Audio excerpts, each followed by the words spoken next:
Hi friends, एक बार स्वागत है आप सभी को हमारे यूट्यूब चैनल में। तो फ्रेंड्स, आज मैं एक बहुत ही इंपॉर्टेंट टॉपिक आप सभी को बताने वाला हूं, जो टॉपिक है विविध पृष्ठभूमि के बालकों की पहचान, यानी identifying the childrens of diverse background. तो यह चैप्टर सीडीपी के अंतर्गत आता है, यानी बाल विकास एवं शिक्षा शास्त्र के अंतर्गत आता है।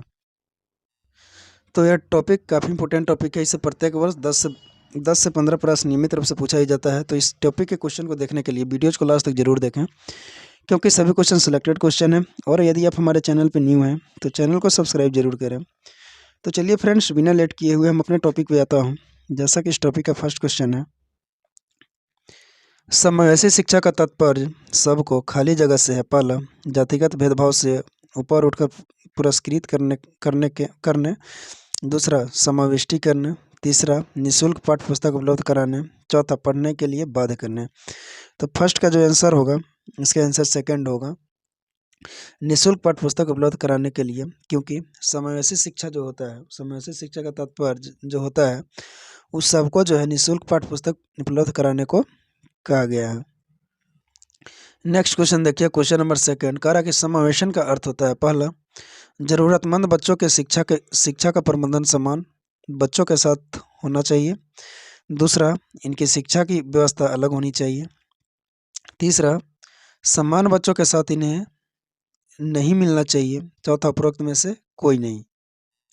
तो क्वेश्चन नंबर सेकंड का जो आंसर होगा, उसका आंसर फर्स्ट हो जाएगा, जरूरतमंद बच्चों को शिक्षा का प्रबंध समान बच्चों के साथ होना चाहिए। नेक्स्ट क्वेश्चन देखिए, question number third. Question number third में पूछ रहा है कि निम्नलिखित में से कौन समावेशी शिक्षा का उद्देश्य है।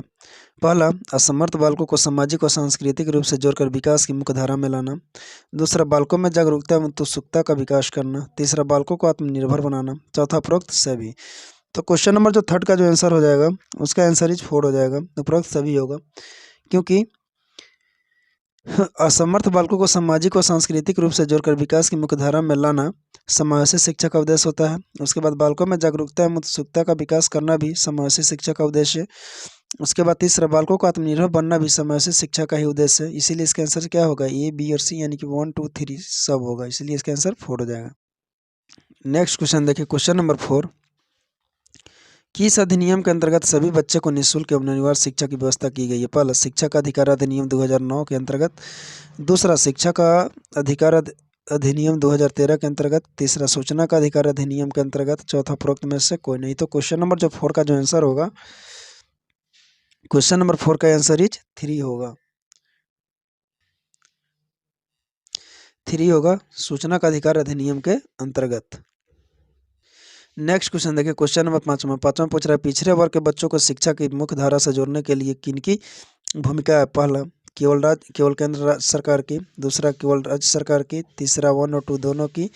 चौथा, उपरोक्त में से कोई नहीं। तो क्वेश्चन नंबर जो 5वां का जो आंसर होगा, उसका आंसर इज 4 होगा, उपरोक्त में से कोई नहीं। क्योंकि पिछड़े वर्ग के बच्चों को शिक्षा की मुख्य धारा से जोड़ने के लिए जो भूमिका जो होती है, केवल केंद्र सरकार की, केवल राज्य सरकार की, दोनों की, किन्हीं की नहीं होती। इसलिए इनमें से कोई नहीं होगा। नेक्स्ट क्वेश्चन देखिए, क्वेश्चन नंबर 6, निम्नलिखित में से कौन सी अनुसूचित जनजाति के छात्रों की प्रमुख समस्या है। ए, अधिकतर परिवारों की निर्धनता। बी, विद्यालय में समान वर्ग के छात्रों द्वारा उनको पर्याप्त सम्मान नहीं दिया जाना। सी, इनके समाज में शिक्षा के पर्याप्त प्रचार प्रसार का अभाव। ऑप्शन दिया हुआ है केवल ए, केवल सी, केवल बी, ए, बी और सी तीनों। तो छठा का जो आंसर हो जाएगा, उसका आंसर इज 4 हो जाएगा, ए, बी और सी तीनों होगा। नेक्स्ट क्वेश्चन देखिए, क्वेश्चन नंबर 7 पूछ रहा है कि विविध पृष्ठभूमि के बच्चों के उचित समावेशन के लिए इनमें से क्या महत्वपूर्ण है। पहला, संस्थागत सुधार। दूसरा, विद्यालय आधारित पाठ्यक्रम में सुधार। तीसरा, भाषाई सुधार। चौथा, उपरोक्त में से कोई नहीं। तो क्वेश्चन नंबर जो 7 का जो आंसर होगा, उसका आंसर इज 4 होगा, उपरोक्त में से कोई नहीं होगा। क्योंकि विविध पृष्ठभूमि के बच्चों के उचित समावेशन के लिए जो नहीं महत्वपूर्ण है, संस्थागत सुधार, विद्यालय आधारित पाठ्यचर्या में सुधार, भाषाई सुधार, इनमें से कोई नहीं होगा। इसलिए आंसर 4 हो जाएगा। नेक्स्ट क्वेश्चन देखिए, क्वेश्चन नंबर 8 में पूछ रहा है कि शिक्षा को सामाजिक खाली जगह व खाली जगह सामाजिक खाली जगह के माध्यम के रूप में कार्य करना चाहिए। ऑप्शन दिया हुआ है, पहला, परिवर्तन समतावादी व्यवस्था। दूसरा, विकास प्रगति तथा परिवर्तन। तीसरा, व्यवस्था परिवर्तन व्यवस्था। चौथा, परिवर्तन आर्थिक व्यवस्था। तो क्वेश्चन नंबर जो 8 का जो आंसर होगा, उसका आंसर इज फर्स्ट होगा, परिवर्तन समतावादी व्यवस्था। नेक्स्ट क्वेश्चन देखिए, क्वेश्चन नंबर 9 में पूछ रहा है कि पृथक पृथक समजाति समूहों के व्यक्तियों के प्रति बच्चों की अभिवृत्ति साधारणतः आधारित होती है। पहला उनके अभिभावक की चित्रवृत्ति पर, दूसरा उनके समकक्षियों की अभिवृत्ति पर, तीसरा दूरदर्शन के प्रभाव पर, चौथा उनके सहोदरों की अभिवृत्ति पर। तो क्वेश्चन नंबर जो 9 का जो आंसर हो जाएगा उसका आंसर इज फर्स्ट होगा, उनके अभिभावकों की चित्रवृत्ति पर। नेक्स्ट क्वेश्चन देखिए, क्वेश्चन नंबर 10 में पूछ रहा है कि पटचर्या का उद्देश्य होना चाहिए। पहला, यह भारतीय समाज की विशेषता पर आधारित हो।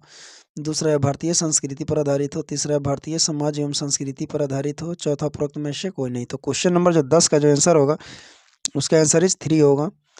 यह भारतीय पटचर्या का जो उद्देश्य होना चाहिए यह भारतीय समाज एवं संस्कृति पर आधारित नहीं होना चाहिए।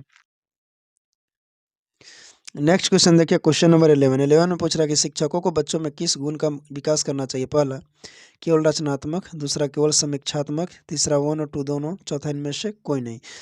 तो क्वेश्चन नंबर जो 11 का जो आंसर हो जाएगा इसका आंसर इज 3 हो जाएगा, क्योंकि शिक्षकों को बच्चों में केवल रचनात्मक और केवल समीक्षात्मक विकास करना गुण का विकास करना चाहिए। तो फ्रेंड्स, इसी क्वेश्चन के साथ इस टॉपिक का सारा क्वेश्चन कंप्लीट हुआ। तो वीडियोज कैसा लगा, वीडियोज अच्छा लगा तो वीडियोज को लाइक करें तथा ऐसे ही लेटेस्ट वीडियो पाने के लिए हमारे चैनल को सब्सक्राइब जरूर करें। धन्यवाद।